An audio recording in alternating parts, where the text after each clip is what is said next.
And good Friday evening. We begin Top Story tonight with that major storm we've been tracking here all week. Millions on alert tonight as severe weather moves across the country. Already we've seen several inches of snow out west, drivers slowing to a crawl on the interstate near Park City, Utah. Whiteout conditions blinding drivers there. The power of this deadly storm, I should say, on full display as it inundated the Pacific Northwest, flooding neighborhoods near the coast. Now the center of the country in the bullseye, 9 million under alert from Texas to Kentucky with tornadoes possible.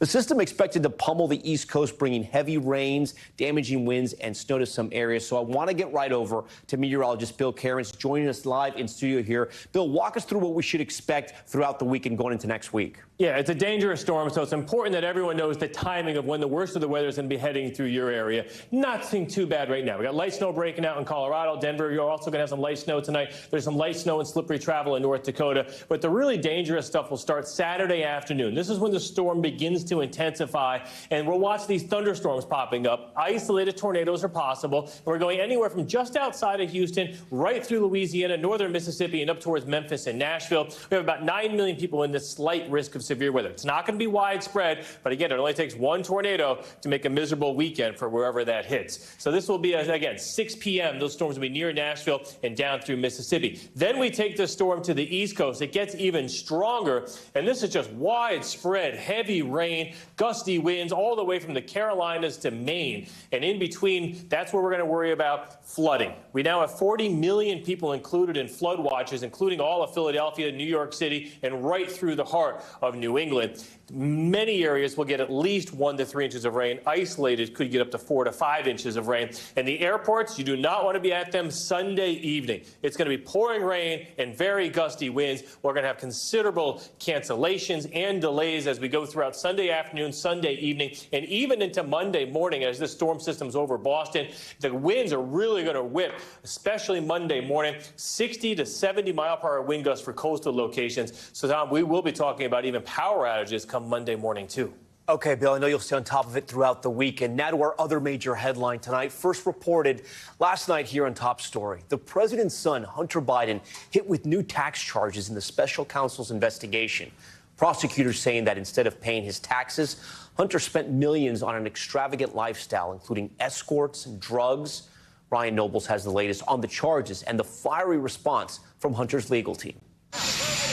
Tonight, President Biden ignoring questions about the new round of legal woes for his son. A 9-count federal indictment on tax charges from special counsel David Weiss.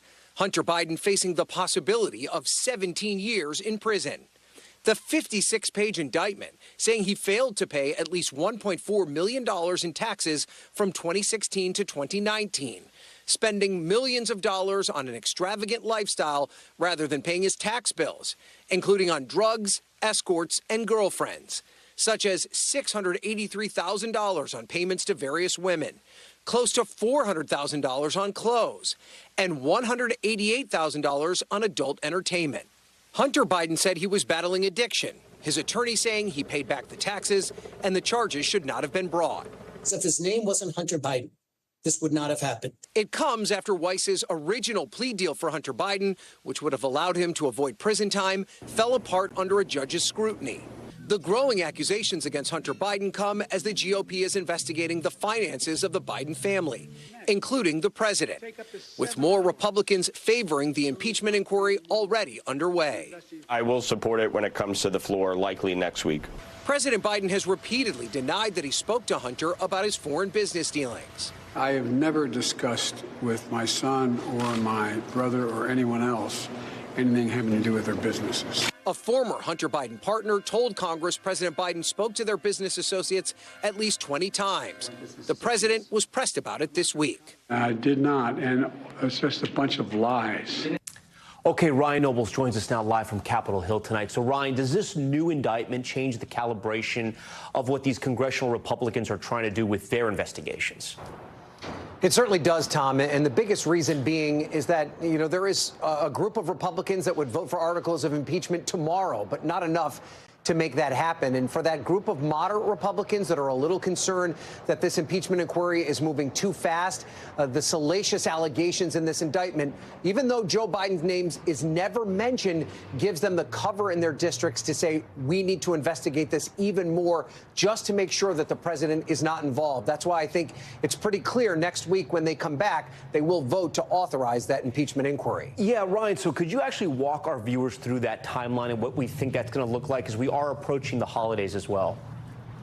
That's right. So they'll probably vote on the impeachment inquiry perhaps as early as Wednesday of next week. Now, that is just to authorize the investigation that's already underway. Articles of impeachment, the much more serious stage of this investigation, may not happen for several months. In fact, the chairmen of the committees have said they're not going to release their final report until they get all the interviews and subpoenas taken care of. Tom? Okay, Ryan Nobles for us. Ryan, we always appreciate your reporting. As Ryan laid out in his report, Hunter Biden's team is going on offense as these new charges come in. In a statement to NBC News, Hunter's attorney, Abby Lowell, who briefly you heard from in that piece, blasting the charges and the prosecution as political. Here it is, saying, based on the facts and the law, if Hunter's last name was anything other than Biden, the charges in Delaware and now California would not have been brought. First, U.S. Attorney Weiss bowed to Republican pressure to file unprecedented and unconstitutional gun charges to renege on a non-prosecution resolution. Now, after 5 years of investigating with no new evidence and 2 years after Hunter paid his taxes in full, the U.S. attorney has piled on 9 new charges when he had agreed just months ago to resolve this matter with a pair of misdemeanors. All of this, of course, playing out against the backdrop of President Biden's re-election campaign. So for more on Hunter Biden's legal peril and how it could impact his father, I want to bring in our panel tonight here on Top Story. NBC News legal analyst Angela Sanadella, NBC News senior national politics reporter Jonathan Allen, and Naveen Nayak. He's president for the Center of American Progress Action Fund and a former Hillary Clinton campaign staffer. We thank you all for being here on a Friday night. Angela, I'm going to start with you. Let's go to Abby Lowell's defense. Does he have a point? Why are there these new charges if there's no new evidence? I think he has a real point, especially because Hunter Biden had admitted in open court, in attempt to have this plea deal be approved, that he did violate tax laws. And so then to further go and pursue charges against that is extremely unusual. Also, I think Abby Lowell's claim that Hunter has paid all of the taxes back, plus penalties, plus interest, makes it even more unusual that they are prosecuting him. It could be up to 17 years in prison if he's convicted on all these counts. Do you think he sees prison time? How strong is that indictment? I think he's going to see very minimal, if any, prison time, because a judge looks at mitigating circumstances. A judge would consider the fact that he did pay everything back with interest, and also a judge is sympathetic to somebody who is in rehab who at the time was allegedly under the influence. But as we are always told here by our colleague Danny Savalos, the feds only bring a case if they think they can win it, and they usually win it more than 90% of the time. Oh, yes. I think the feds are going to win this case. But your question was if he's going to end up in jail, and I don't think so. Okay. Jonathan, I want to move over to you. This indictment, it's not a surprise for the Biden administration or the re-elect team, right? But it's a recurring problem now, and there's really no one else to blame but Hunter because he didn't take that plea deal. So how does this affect Biden's re-election campaign? That's a great question. I think for the vast majority of Americans, they will either continue to believe that Joe Biden is corrupt and that he's been a part of this, even though no evidence has been brought forward to suggest, and certainly not in this indictment, that Joe Biden was part of the tax evasion that's been charged. And for a large part of America, they'll look at this and say, this is kind of bull. And that basically Hunter Biden is not something that anybody should consider politically. But for people in the middle, people who are not necessarily partisans or who aren't paying that much attention, I think this creates a problem for Joe Biden on two fronts. Number one, his name is going to be attached, obviously the last name for sure, and certainly his first name as well, on the political side and through any potential impeachment hearings. And then just the other piece of it is it's a huge distraction for the White House. You know, Naveen, on that last point that Jonathan just brought up there, if you're in the Biden-Harris re-elect war room, how are you handling this differently? Does the strategy change at all? Because we've sort of heard, going back to the previous campaign, this defense from Joe Biden that these are all lies. Well, we know that he hasn't been fully truthful about that, right? There's been contradicting statements from both him and Hunter. So do you have to change the strategy here? I don't think so at all. I actually do think that there's two different things here. One is the actual Department of Justice's investigation, which the president is not going to touch. I'm sure it's really hard for him to watch that happening as a father. But at the end of the day, that is about his son and nothing about the Department of Justice's investigation. If anything, it's sort of a reminder to the American people that the Justice Department is independent, and, you know, it undercuts one of Donald Trump's and Republicans' main arguments. But when it comes to sort of the political exercise that Republicans are going through with impeachment, I do think they will combat that very aggressively because the Republicans have now been at this. They've had an impeachment inquiry for 87 days. Speaker Pelosi had her impeachment inquiry for 85 days. And in that time, they were able to impeach the president with articles. Republicans are nowhere near to actually making the case that Joe Biden has done anything wrong. And I think, you know, Biden campaign will keep pointing that out. Angela, you know, some on the right are already saying that this indictment was a bit actually short-sighted, right? Because they brought new charges, but they didn't investigate any of the threads that Republicans in Congress are investigating, right? Whether he didn't register as a foreign agent, whether there was any corrupt practices, what happened with Burisma and the Ukrainian oil company. So my question to you is, looking at the indictment, the special counsel brings up new charges, but he stays on this track of taxes. Why do you think the foreign deals at least didn't appear in this indictment, even though the special counsel has said the investigation is open? Yes, well, I think the first reason is what you alluded to before, which is that prosecutors only bring cases they are sure they are going to win. They're not sure they're going to win that. Also, Congress is different from the DOJ. Congress can look into the president all they want, but the DOJ historically, since the beginning of this country, has not looked into prosecuting anything directly related to a sitting president. So they are continuing that history. Jonathan, you know, when we look at the president and the re-election campaign, there's already been a lot of pressure on the president because of his poll numbers. Voters clearly concerned about his age. And as I said night after night here on this show, the whisper campaign has now turned into a shouting campaign about not having the president run again for re-election. Does the Hunter problem give the people in the Democratic Party that want change, that don't want Joe Biden to run again, does that give them more credence? Does that give them a bigger argument now to make that change? I think they're less likely to make it, and certainly not on those grounds. If anything, I think Democrats are going to unify around President Biden. That's typically what you see when a party feels like its leader is under attack. This is obviously not related to an age question with Biden. You know, this is something completely separate. So my guess is that you're going to see the Democrats coalesce around him, if anything at all. If there's any change at all, it'll be to coalesce. You know, you look at his poll numbers, he is essentially polling even with Donald Trump. If you look at all the data that's out there, they're basically running even with each other right now. I think the one number that people look at a lot, Biden now has his lowest approval ratings. And part of that is Democrats being unhappy with him as their nominee.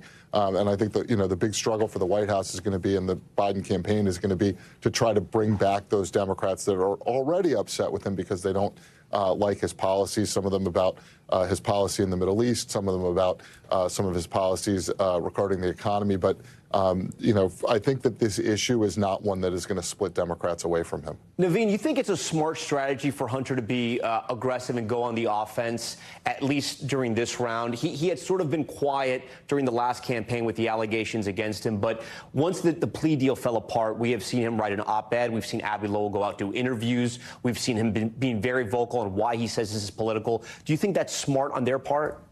I mean, listen, I'm not going to give them legal advice, but I do think that as his lawyer said today, that they really do feel like this has moved from being purely a legal case to being, you know, instigated by political pressure from Republicans who are really upset about the plea deal and, you know, played a role in having a collapse.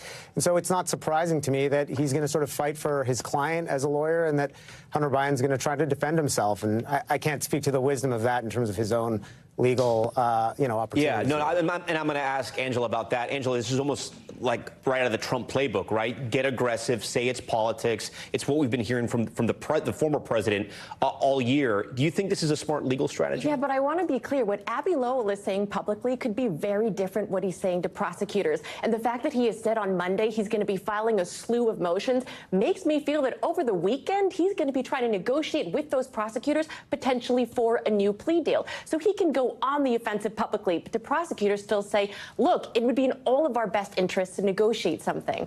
Jonathan, you know, are Republicans here also sort of playing a risky game? Because Democrats have said, look, there's no smoking gun yet. They have never provided the smoking gun evidence that connects Hunter to doing something illegally with Joe Biden so far. If they don't have that smoking gun by the end of all their investigations, does it look bad for them? Possibly, but House Republicans aren't on the ballot against Joe Biden, and this was always the case when congressional Democrats were going after Donald Trump. The person at risk is the president, because those members of Congress aren't running against that president. Most of them come from very safe congressional districts. Naveen, if you were advising President Biden right now, he's going to continue to be asked about Hunter Biden. Does he have to change his answers? Because I think it's almost sort of, he gives a quick response and then he dodges and he's out the room. Does he have to sort of change his explanation about what he talked to Hunter Biden about, and as far as his business dealings are concerned? No, not at all. Again, I do think the onus here is on the people doing the investigation. And if, again, nothing in the DOJ investigation suggests that this president did anything even close to being illegal or inappropriate, and as I mentioned, the House Republicans have been investigating Joe Biden and everyone around him for more than a year now, and have been at this and cannot find anything actually linking the president. You know, maybe there's a statement that contradicts him, but that is so far from anything the president should actually be dealing with, in my mind. Angela, we got about 10 seconds. Do you think this goes to trial during the campaign, during the election? I think it very well could, but I still think possibility of plea deal. Okay, Angela Senadella, Jonathan Allen, Naveen Nayak, we thank you so much for joining Top Story tonight. We head overseas now to the war in Gaza. Tonight, Israel is defending its treatment of a group of Palestinian prisoners shown in their underwear in photos sparking outrage in the Muslim world. This, as intense new fighting pounds southern Gaza. NBC's Richard Engel has the late details. Israeli troops lined up more than 100 Palestinian men, many stripped to their underwear. Palestinians call it collective humiliation. The images sparked global outrage. Tonight, the Israeli military said Hamas fighters are dressing as civilians, and the men were detained in what it called Hamas strongholds in northern Gaza, and questioned about why they didn't escape to the south. But southern Gaza now is where Israel's offensive against Hamas is intensifying. Around the city of Khan Yunis. At the start of the war, our camera crew captured this moment of volunteers digging through rubble. They cheer and pull out a young girl, somehow alive. 14-year-old Miral Nijam. Her mother, grandmother, and 2 siblings were killed. Our crew found Miral again, in black, along with her 9-year-old sister Mira, also rescued that day. They're back in the line of fire, sheltering in Khan Yunis. They've already been displaced 7 times. We keep everything we have ready here in case we need to move again, Miral says. Her sister's leg is broken. Miral's arm is in a sling. She says they're not going further south to Rafah for now because there's no food or place to stay there. The UN today said its humanitarian program is collapsing. Live on the Arabic language Al Jazeera network, a woman tells a reporter Hamas is hoarding aid meant for civilians. He takes the mic and says what little aid is coming in is being distributed. She wags her finger, saying Hamas fighters are taking it to their homes and they can shoot her if they want. Richard Engel joins us tonight from Jerusalem. Richard, quite the moment there. That's the first time I've seen such defiance against Hamas from a Palestinian in front of a camera. What does that mean for the larger war? Well, I think it's hard to know. There certainly is frustration with Hamas. There was frustration with Hamas before this began. Hamas was not popular in Gaza. People were afraid of Hamas before this began. Hamas was voted into office at one stage in Gaza many years ago, and then it entrenched itself, and people had to live with it. So it's not that the group was wildly popular and it enjoys this support. People don't like coming under attack. People don't like what's happening from Israel. A lot of the anger and outrage and fury is being is addressed toward Israel, but people also don't like Hamas for having put them in this position. There are a lot of people who don't agree with the group's necessarily hardcore Islamic agenda. But what we saw extraordinarily was this woman saying it on camera in front of a crowd. That is unusual. And then to have her say in the end, I don't care if they shoot me. I don't care what happens. That phrase in itself indicates that the group is intimidating, that she feels that by speaking out, she could be putting herself at risk, but she doesn't care anymore. I don't think we're at a stage where there's going to be some sort of popular uprising against Hamas. People are just trying to survive the day, trying to figure out where they're going to sleep, what they're going to eat, how they're going to stay warm. It's very cold here, Tom, in the evenings. I don't know if you can hear there's somewhat of an echo inside. We've moved to an inside location because it's very windy, very cold outside, and if you're in Gaza, it's a desert climate at night. It's cold. We're in the heart of the winter now, so people are angry. They're angry with Hamas. They're outraged with what Israel is doing. Whether this will translate long term to some sort of movement against Hamas, we'll see, and we'll see if they have the ability to do anything about that. Because at the end of the day, Hamas, locally anyway, has all the guns. Richard Engel for us again from Jerusalem. Richard, please stay safe out there. Back here at home, the teenager convicted of killing 4 students in a mass shooting at his Michigan high school handed multiple life sentences without the possibility of parole. This comes after an emotional day in court with dozens of victims detailing their pain. NBC's Maggie Vespa has the story. The terror that he caused in the state of Michigan and in Oxford is a true act of terrorism. Tonight in Michigan, a 17-year-old mass shooter handed the state's harshest possible punishment several times over. Counts 2 through 5. The defendant shall serve the rest of his life without the possibility of parole. In all, the judge issuing 5 life sentences without parole, including 1 for each of the 4 students murdered in 2021's Oxford High School massacre. This moments after Ethan Crumley, who claims he struggled with mental health issues leading up to the shooting, asked the judge for an eventual chance at freedom. I am a really bad person. I have done terrible things that no one should ever do, and I'm not denying it, but that's not who I plan on to be.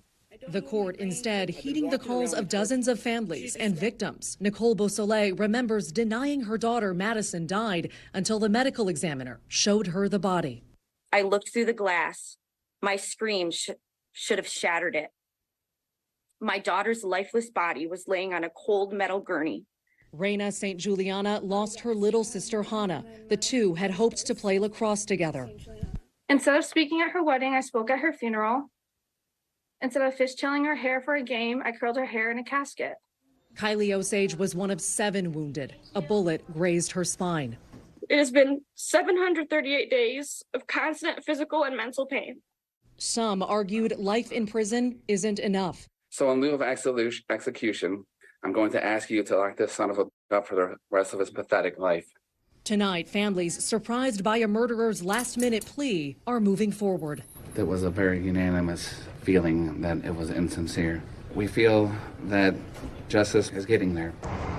And in another key hallmark of this case, the shooter's parents also facing charges. James and Jennifer Crumley's trial is set to start as early as next month, each of them facing involuntary manslaughter charges for, prosecutors say, buying their son a gun and ignoring clear warning signs about his mental health. They've each pleaded not guilty.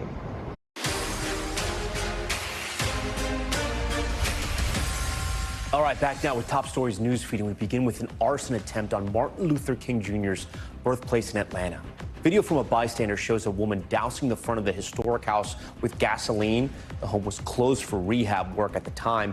2 off-duty New York police officers eventually detaining the woman before she could start a fire, according to local authorities. The suspect was arrested and now is charged with attempted arson and attempted interference with government property. A terrifying DUI crash caught on camera outside of Miami. The car speeding through a red light watch just before slamming into a police SUV, causing the cruiser to spin across the intersection. Authorities say the officer and 2 people from the other car were taken to the hospital. They are expected to be okay. The driver has been charged with driving under the influence and drug possession. 2 ice fishermen and a dog rescued after they fell into a frozen lake outside of Minneapolis. Body cam video shows a deputy carefully sliding his way out to the men on the ice before using a rope to pull them to safety with the help of other first responders. Their dog also making it to shore. Officials say the fishermen were taken to the hospital for hypothermia. No word yet on their condition. And a new spin-off restaurant from the world's largest burger chain launching today in a Chicago suburb. McDonald's opening its first Cosmics, a smaller restaurant focused on beverages designed to compete with chains like Starbucks. The menu featuring dozens of new drinks that won't be available on the regular McDonald's menu and some familiar food items. 10 locations are expected to open by the end of 2024, mostly in Texas. We want to take a turn now to a remarkable medical breakthrough. The FDA approving a cure for sickle cell, a blood disease that can cause debilitating pain. NBC's Rahema Ellis spoke to one of the first patients to get that life-changing treatment.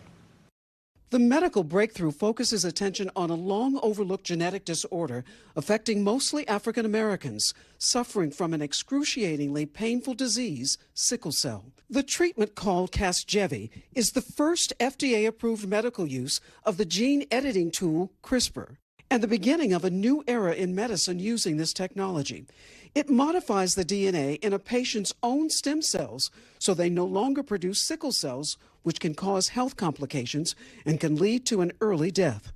Doctors call it transformative for nearly 100,000 people affected. I think it really will change the landscape of science for sickle cell disease. I think it's going to open a lot of doors for a lot of patients. It's already changed Lorraine Morning's life. The 29-year-old first-year law student at American University's Washington College of Law was one of 46 patients involved in the clinical trial. Diagnosed at birth with sickle cell, doctors told her mother she might not live beyond 11. For most of her life, she says, she suffered severe pain. It's consistent, it's sharp, and it's crippling. And that could be where, for example, on your body? I've had it in my knees, my arm, anywhere there's a joint. Now Lorraine runs and works out in the gym, things she always wanted to do but never could do before. It's changed your life. It's changed, yeah. You said it's given you life. It's given me life, yeah. Experts argue the cost puts it out of reach for many families. The price tag is $2.2 million, but it's likely insurance will cover at least some of it. Technically, this is a one-time procedure, but the entire process is arduous, lasting several months. The young woman we spoke with said it is also painful, but it's worth it. Tom? Now to Top Stories Global Watch and a look at what else is happening around the world. We start with a rocket attack on the U.S. Embassy in Baghdad. Iraqi officials say over a dozen rockets struck the embassy in Iraq's capital, some landing near the compound's gates while others fell into the river. There were no reports of injuries or infrastructure damage just yet. Iranian-backed militias have claimed responsibility for that attack. A state of emergency declared in the Seychelles after a pair of disasters. New video shows the moment an explosion rocked an industrial site on the island of Muhay, flattening buildings and injuring more than 100 people. The blast occurred at a construction depot where explosives were apparently being stored. It happened as heavy rains and floods also slammed the East African island, killing 3 people. And a major update for Russian athletes hoping to compete in the 2024 Paris Olympics. The Olympics International Committee confirming that Russian and Belarusian athletes can compete in the Paris Summer Games, but only, this is the big caveat here, if they do so under a neutral flag, not as representatives of their countries. Russia has been barred from competing as a nation since its invasion of Ukraine in 2022. Okay, coming up next, turning the page, a new study finding Gen Z readers are actually flocking to libraries, ditching their ebooks in favor of physical copies. What experts say is driving this digital detox. Plus, the one resource available at the library you might not even know about. Stay with us. Welcome back. In case you didn't know, that was a scene from The Breakfast Club, the classic 80s movie where a group of high schoolers are forced to spend the day in detention in the last place they want to be, the library. But according to a new study, that perception may be changing. Researchers found that younger Americans are actually visiting libraries at higher rates than the generations that came before, fueling a whole new appetite for reading among Gen Z and millennials. NBC's Maura Barrett has this story.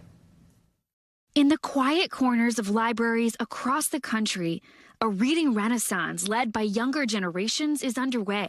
teens read a lot. A new study from the American Library Association revealing that Gen Z and millennials are visiting libraries at higher rates than older generations, with 54% saying they visited a brick and mortar location in the last year. Is that surprising to see the interest in checking out physical books when teens have so many digital distractions? I think what's interesting about this age group is they are just very fluid in terms of their platforms. I feel like it's kind of sort of in parallel, right, to how they deal with the world. Siva Ramakrishnan is the director of Young Adult Services at New York Public Libraries, where she's made it her mission to encourage younger people to visit the library, whether it's to check out books or take advantage of its resources, like book clubs or college application help. I think that, to me, what's really important is that libraries are able to meet young people kind of where they're at. This becomes a part of their life. This becomes a key space between like school and home where they are able to pursue their interests. The authors of the study believe libraries and reading could offer a non-digital alternative for Gen Z and millennials. I think that there's an assumption that Gen Z and millennials are pretty digitally oriented.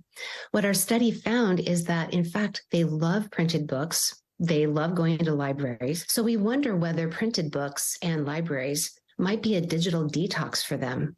They're hopeful their research will help turn the page for the younger generation.